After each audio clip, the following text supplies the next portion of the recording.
একদা রাসূল সাল্লাল্লাহু আলাইহি ওয়াসাল্লামকে একটা বিচ্ছু দংশন করে। বিচ্ছু দংশন করে রাসূল সাল্লাল্লাহু আলাইহি ওয়াসাল্লাম বলেন, দাআ বিইনাইন ফীহি মাউন ওয়া মিলহুন। রাসূল সাল্লাল্লাহু আলাইহি ওয়াসাল্লাম বলছেন, তোমরা একটু লবণ এবং একটু পানি নিয়ে আসো। ফাজাআলা ইয়াদাউ মাওদিআল লাদগাতি ফিল মাই ওয়াল মিলহ। লবণ আর পানি একটু মিশিয়ে যেই জায়গায় বিচ্ছু কামড় দিয়েছিল সেই জায়গায় তিনি হাত দিয়ে লাগালেন লবণ পানি মিশ্রিত অংশ এবং ডললেন।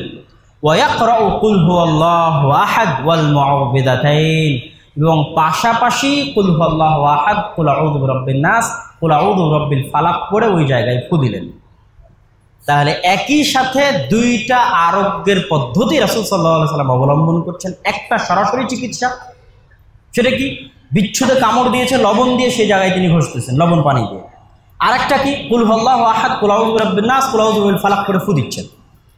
এইটা আমাদেরকে যে জিনিসটা শিখায় সেটা হচ্ছে আমরা যে কোনো রোগে যত ভালো চিকিৎসাই করি না কেন, সেই চিকিৎসার পাশাপাশি আমরা ঝাড়ফুঁককে আরোগ্য লাভের মাধ্যম হিসেবে ব্যবহার করতে পারি। ডাক্তার আপনার অপারেশন করছে, চলুক অপারেশন, আপনি নাসফলা ইখলাস করে ফু দেন। ডাক্তার আপনাকে ওষুধ দিয়েছে ডায়াবেটিসের, প্রেশারের, খান ওষুধ, তার পাশাপাশি নাসফলা ইখলাস করে ফু দেন।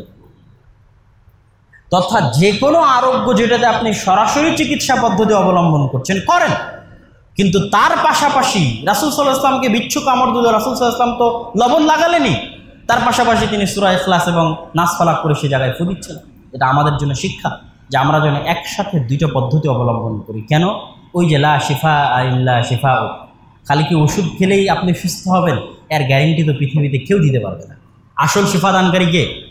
আল্লাহ সুবহানাহু ওয়া তাআলা করছেন, এবং ঝাড়ফুঁকের মাধ্যমে আল্লাহ সুবহানাহু ওয়া তাআলার সাহায্য প্রার্থনা করছেন। পবিত্র কোরআনের আয়াত দিয়ে যে মানুষ চিকিৎসা করতে পারে, যেগুলোতে রাসূল সাল্লাল্লাহু আলাইহি ওয়াসাল্লাম ঝাড়ফুঁক করেছেন, তার দলিল আল্লাহ সুবহানাহু ওয়া তাআলা সূরা ইসরার 82 নম্বর আয়াতে বলছেন, ওয়া নুনাজ্জিলু মিনাল কোরআনি মা হুয়া শিফাউন ওয়া রাহমাতুল লিল মুমিনিন। পবিত্র কোরআনে আমরা এমন কিছু অবতীর্ণ করেছি যার মধ্যে মানব জাতির জন্য শিফা, রোগ থেকে আরোগ্য এবং রহমত রয়েছে। এই রোগ থেকে আরোগ্য শারীরিক ও মানসিক, উভয় রোগ থেকে আরোগ্য কোরআন এবং কোরআনের আয়াতের মধ্যে রয়েছে। এবার সরাসরি রাসূল সাল্লাল্লাহু আলাইহি ওয়াসাল্লামের কিছু হাদিস পেশ করব আমরা, যেগুলোতে রাসূল সাল্লাল্লাহু আলাইহি ওয়াসাল্লাম বিভিন্ন রোগের ক্ষেত্রে বিভিন্ন চিকিৎসা তিনি বলে দিয়েছেন। আবু হুরায়রা রাদিয়াল্লাহু তাআলা আনহু থেকে বর্ণিত, তিনি বলেন রাসূল সাল্লাল্লাহু আলাইহি ওয়াসাল্লাম বলেন, আলাইকুম বিহাদিহিল হাব্বাতিস সাওদা, হে মানুষ, হে মুসলিম জাতি, তোমাদের জন্য জরুরি যে তোমরা কালো জিরা গ্রহণ করো। আলাইকুম, তোমাদের জন্য জরুরি, বিহাদিহিল হাব্বাতিস সাওদা, এই কালো জিরা গ্রহণ করা। ফাইন্না ফিহা, কেননা এই কালো জিরার মধ্যে রয়েছে শিফা, আরোগ্য, মিন কুল্লি দাইন, প্রত্যেকটা অসুস্থতা থেকে, ইল্লা সাম, মৃত্যু ব্যতীত। তথা মৃত্যু ব্যতীত দুনিয়ার বুকে এমন কোনো অসুস্থতা আল্লাহ সুবহানাহু ওয়া তাআলা দেননি যে অসুস্থতায় আরোগ্য সম্ভব নয় কি দিয়ে? কালো জিরা দিয়ে। অতএব আলাইকুম, অতএব তোমরা জরুরি ভিত্তিতে কালো জিরা গ্রহণ করো। 2, মধু। আল্লাহ সুবহানাহু ওয়া তাআলা পবিত্র কোরআনে সূরা নাহল, মৌমাছি নামে একটা সূরার নামকরণ আছে, যেখানে আল্লাহ সুবহানাহু ওয়া তাআলা মৌমাছির কিছু বর্ণনা, মৌমাছির কিছু কার্যকলাপের আলোচনা আল্লাহ সুবহানাহু ওয়া তাআলা করেছেন। সূরার নাম সূরাতুন নাহল। আল্লাহর ব্যতিক্রম সৃষ্টির একটা সৃষ্টি হচ্ছে মৌমাছি। মৌমাছি সম্পর্কে বলতে গিয়ে আল্লাহ সুবহানাহু ওয়া তাআলা সূরা নাহলের মধ্যে বলছেন, ইয়াখরুজু মিন বুতুনিহা শারাবুন মুখতালিফুন আলওয়ানু, এই সমস্ত মৌমাছির পেট থেকে আল্লাহ বের করেন শারাব, পানীয়। ইয়াখরুজু মিন বুতুনিহা, এই সমস্ত মৌমাছির পেট থেকে আল্লাহ বের করেন শারাব, পানীয়। মুখতালিফুন আলওয়ানু, এক এক মৌমাছির পেট থেকে বের হওয়া পানীয়র রং এক এক রকম। মুখতালিফুন আলওয়ানু, সাদা, কালো, লাল, নীল, বিভিন্ন রঙের মধু আল্লাহ সুবহানাহু ওয়া তাআলা বের করেন। ফিহি শিফাউল লিন্নাস, আর এই মৌমাছির পেট থেকে বের করা মধুর মধ্যে মানুষের জন্য রয়েছে, সারা পৃথিবীর সমগ্র মানুষের জন্য রয়েছে আরোগ্য।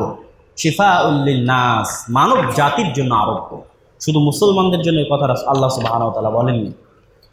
রাসূল সাল্লাল্লাহু আলাইহি ওয়াসাল্লামের পক্ষ থেকে মধুর ক্ষেত্রে একটা সহিহ হাদিস, আবু সাঈদ আল খুদরি রাদিয়াল্লাহু তাআলা আনহু থেকে বর্ণিত, তিনি বলেন, আন্না রাজুলান আতান নাবিয়্য সাল্লাল্লাহু আলাইহি ওয়াসাল্লাম, একদিন এক ব্যক্তি রাসূল সাল্লাল্লাহু আলাইহি ওয়াসাল্লামের নিকট আসলো, এসে বলল, ইন্না আখি ইয়াশতাকি বাতনা, আমার ভাইয়ের পেটের সমস্যা হয়েছে। ইস্তাতলাকা বাতনু, তার পেট খুলে গেছে। খুলে গেছে মানে তার পেট খারাপ হয়ে গেছে, ডায়রিয়ায় আক্রান্ত, বারবার তার জরুরি প্রয়োজনে টয়লেট বাথরুমে যাওয়ার প্রয়োজন হচ্ছে। তখন রাসূল সাল্লাল্লাহু আলাইহি ওয়াসাল্লাম বলেন, ইসকিহি আসালা, তাকে মধু খাওয়াও। ফাযাহাবা সুম্মা রাজা, সে ব্যক্তি ফিরে গেল, ফিরে গিয়ে আবার আল্লাহ রাসূলের নিকটে আসলো, এসে বলল, কদ সাকাইতুহু ফালাম ইউগনি আনহু শাইআ, হে আল্লাহ রাসূল, তাকে মধু খাইয়েছি, বাড়া ব্যতীত কমেনি, পেট খারাপ বেশি হয়েছে, কমেনি। ফালাম ইয়াজিদহু ইল্লা ইসতিতলাকান, বরং বেশি হয়েছে, কমেনি। তখন রাসূল সাল্লাল্লাহু আলাইহি ওয়াসাল্লাম বলেন, ইসকিহি আসালা, মধু খাওয়াও।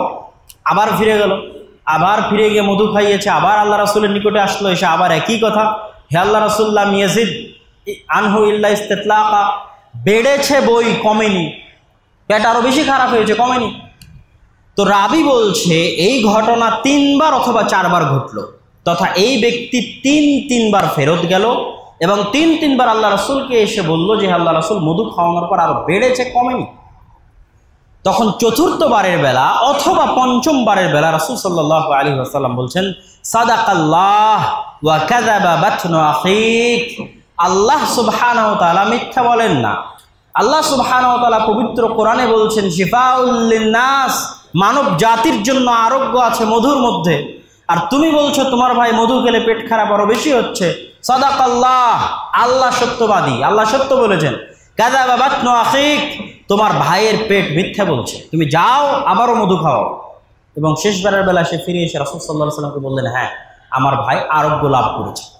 তো এই হাদিসে রাসূল সাল্লাল্লাহু আলাইহি ওয়াসাল্লাম খুব শক্তভাবে মধু থেকে আরোগ্য লাভের বিষয়ে খুব শক্তভাবে বললেন, যেহেতু আল্লাহ পবিত্র কোরআনে বলেছে যে শিফাউল লিন্নাস, মধু মানুষের আরোগ্য। এবং রাসূল সাল্লাল্লাহু আলাইহি ওয়াসাল্লাম শেষ বাক্যের উপর প্রতিষ্ঠিত থাকলেন। হাদিস সহিহ মুসলিমের 3 নাম্বার, হিজামা। রাসূল সাল্লাল্লাহু আলাইহি ওয়াসাল্লাম বলেছেন, ইন্না আফদালা মা তাদাওয়াইতুম বিহিল হিজামা আও হুয়া মিন আমসালি দাওয়াইকুম, হে দুনিয়ার মানুষ, তোমরা যা যা দিয়ে চিকিৎসা করে থাকো, অ্যালোপ্যাথিক চিকিৎসা, হোমিওপ্যাথিক চিকিৎসা, গাছগাছালির চিকিৎসা, অপারেশন, যা কিছু দিয়ে তোমরা পৃথিবীতে চিকিৎসা করে থাকো, আফজাল মা তাদাওয়াইতুম বিহ, সকল চিকিৎসার মধ্যে সর্বশ্রেষ্ঠ চিকিৎসা হচ্ছে আল হিজামা, আল হিজামা। আও আমসালু দাওয়াইকুম, অথবা তোমরা যত ওষুধ গ্রহণ করে থাকো সকল ওষুধের মধ্যে শ্রেষ্ঠ ওষুধ হচ্ছে আল হিজামা, হিজামা করা।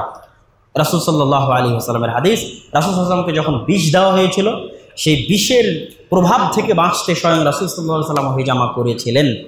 এবং হিজামা করার সুন্নতি তারিখ হচ্ছে কানে ইয়াহতাজিমুল সাবাআতি আশার, চন্দ্র মাসের 17 তারিখ, চন্দ্র মাসের 19 তারিখ, চন্দ্র মাসের 21 তারিখ। যেহেতু চন্দ্রের উত্থান পতনের সাথে যেমন জোয়ার ভাটার সম্পর্ক থাকে, তেমন মানুষের রক্তের গরম হওয়া এবং ঠান্ডা হওয়ার সম্পর্ক থাকে। চন্দ্রের উত্থান পতনের সাথে, চন্দ্র আজকে নতুন তারিখ, তারপরে চন্দ্র আজকে পরিপূর্ণ পাচ্ছে, অমাবস্যা, পূর্ণিমা, চন্দ্রের উত্থান পতনের সাথে যেমন সমুদ্রের জোয়ার ভাটার সম্পর্ক থাকে, ঠিক তেমন মানুষের রক্তের প্রচলন, রক্ত কেমন গতিতে চলতেছে, রক্তের অবস্থান কেমন, এটার সম্পর্ক চন্দ্রের সাথে থাকে। তো যেহেতু হিজামাটা হচ্ছে রক্ত বের করা, শরীর থেকে পচে যাওয়া, গলে যাওয়া রক্ত বের করা, কাপিং বলা হয়, আধুনিক যুগে ইংরেজিতে বলা হয় কাপিং। তো এই জন্য হিজামার সুন্নতি তারিখ রাসূল সাল্লাল্লাহু আলাইহি ওয়াসাল্লাম বলেছেন 17, 19 এবং 21 আরবি মাসের চন্দ্র তারিখ অনুযায়ী। 5 নম্বর, আজওয়া।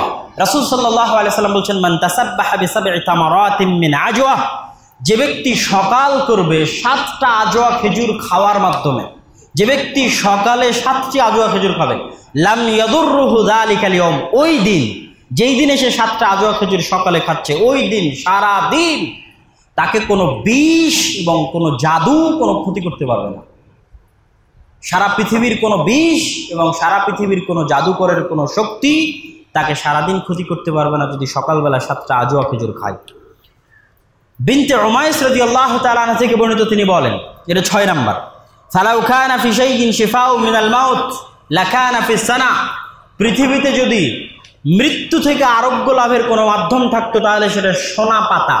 আর সানা, সোনা পাতা, সোনা পাতায় আরোগ্য থাকতো। যদি পৃথিবীতে এমন কিছু থাকতো যেটা খেলে মানুষ মারা যাবে না, অমর হয়ে যাবে, তাহলে সেটা সোনা পাতার মধ্যে থাকতো। আর এক হাদিসে রাসূলুল্লাহ আলাইকুম বিস সানা ওয়াস সানুত, তোমাদের জন্য জরুরি তোমরা সোনা পাতা গ্রহণ করো, ফাইন্না ফীহিমা শিফাআম মিন কুল্লি দাইন ইল্লা সাম, কেননা সোনা পাতায় সকল রোগ থেকে আরোগ্য রয়েছে মৃত্যু ব্যতীত, যেমন কালোজিরার ক্ষেত্রে রাসূল সাল্লাল্লাহু আলাইহি সাল্লাম বলেছিলেন।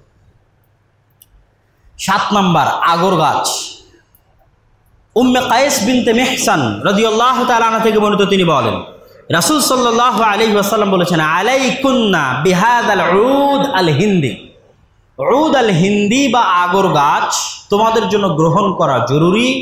7টা রোগ থেকে পরিত্রাণ আছে এই আগর গাছ, 7টা রোগ থেকে।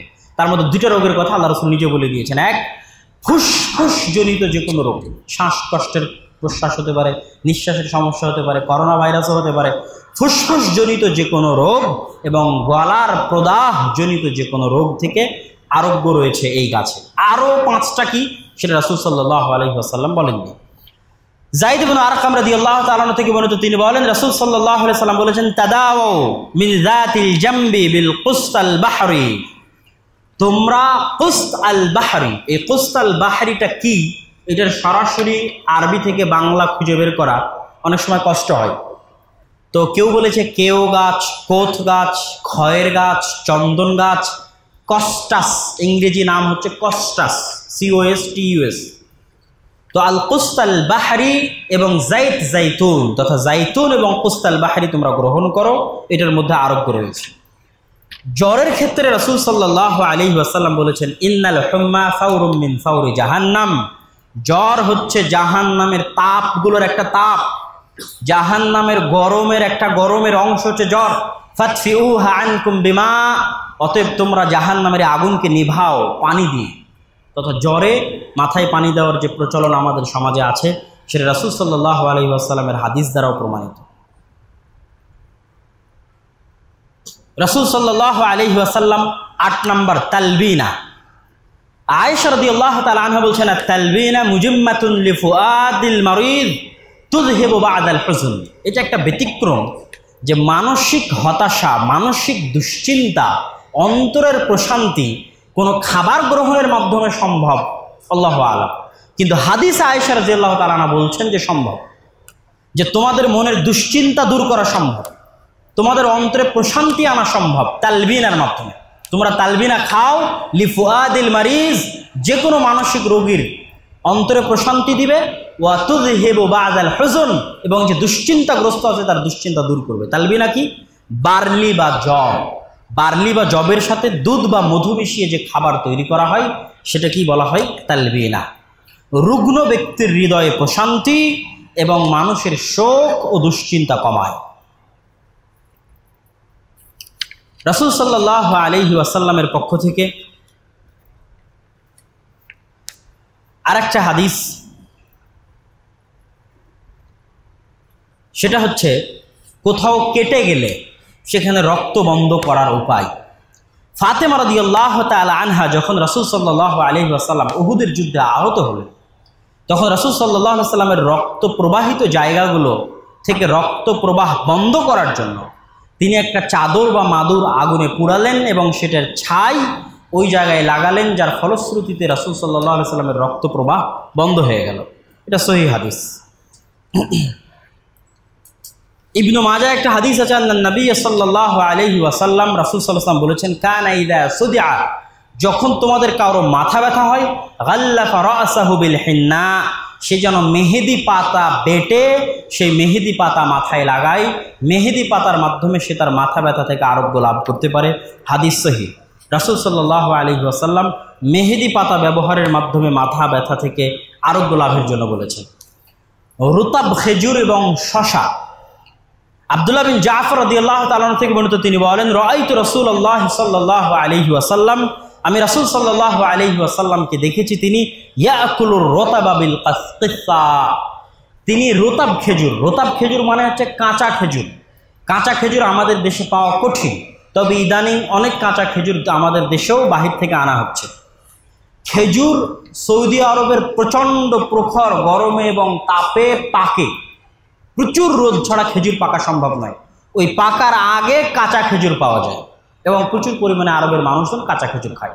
তো রাসূল সাল্লাল্লাহু আলাইহি ওয়াসাল্লাম বিভিন্ন রোগ থেকে আরোগ্য লাভের জন্য এবং সুস্থ থাকার জন্য কাঁচা খেজুর এবং শশা, তা মানে শশা, প্রচুর পরিমাণে শশা এবং কাঁচা খেজুর রাসূল সাল্লাল্লাহু আলাইহি ওয়াসাল্লাম খেতেন। মাছির অপর ডানায় শিফা। আবু হুরায়রা রাদিয়াল্লাহু তাআলা আনহু থেকে বর্ণিত, তিনি বলেন রাসূল সাল্লাল্লাহু আলাইহি ওয়াসাল্লাম বলেছেন, ইদা ওয়াকাআ যুবাবু ফি ইনাই আহাদিকুম, যখন তোমাদের কারো পাত্রে মাছি পড়ে যায়, ফা ইন্না ফি আহাদি জানাহিহি দা, সে যেন ওই গোটা মাছিকে পানির পাত্রের মধ্যে ডুবিয়ে ধরে। এই জন্য যে মাছির এক ডানায় রয়েছে রোগ আর মাছির আরেক ডানায় রয়েছে আরোগ্য।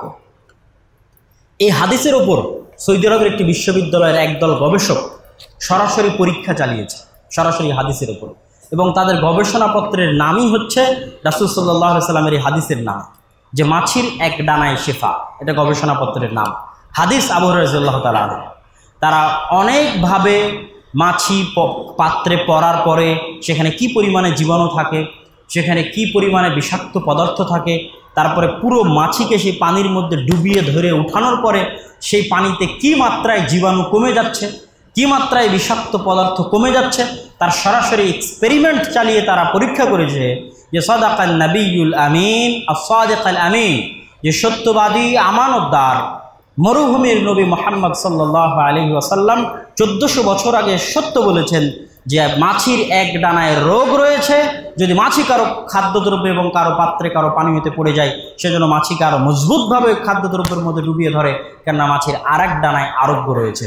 রোগ আর আরোগ্য দুটোই যখন খাবারের সাথে মিশে যাবে, তখন আর রোগ হওয়ার সম্ভাবনা থাকবে না, সেই খাবারকে তখন সে নিশ্চিন্তে নির্ভয়ে গ্রহণ করতে পারবে। হাদিস সহিহ বুখারী, রাসূল সাল্লাল্লাহু আলাইহি ওয়াসাল্লামের হাদিস। জাইতুন।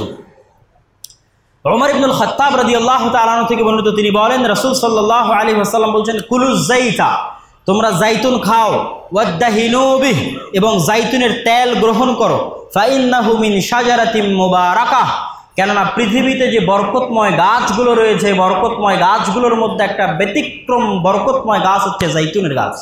বরকতময় গাছের বরকতময় ফল, অতএব বরকতময় ফল তোমরা খাও এবং সেই বরকতময় ফলের তেল, জাইতুন বলতে অলিভ অয়েল, যেটাকে আপনারা বলছেন আজকে এক্সট্রা ভার্জিন অলিভ অয়েল যেটা বলছেন, সেটাই জাইতুন।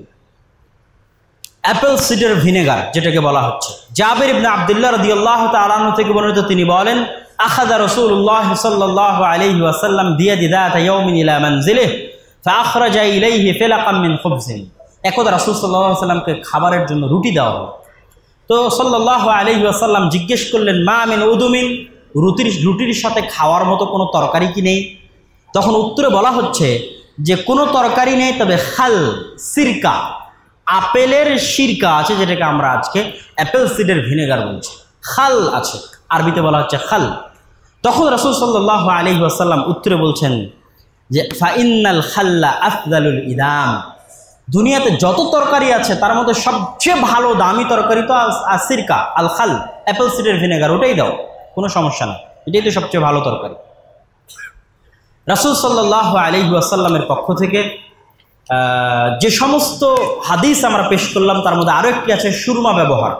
কানা নবী সাল্লাল্লাহু আলাইহি ওয়াসাল্লাম ইয়াফতাহিলু ক্বাবলা আন ইয়ানাম, রাসূল সাল্লাল্লাহু আলাইহি ওয়াসাল্লাম ঘুমানোর পূর্বে তার দুই চোখে সুরমা লাগাতেন, এবং রাসূল সাল্লাল্লাহু আলাইহি ওয়াসাল্লাম বলেছেন যে এই সুরমা মানুষের চোখকে পরিষ্কার রাখে, উজ্জ্বল রাখে, স্বচ্ছ রাখে, ভালো রাখে।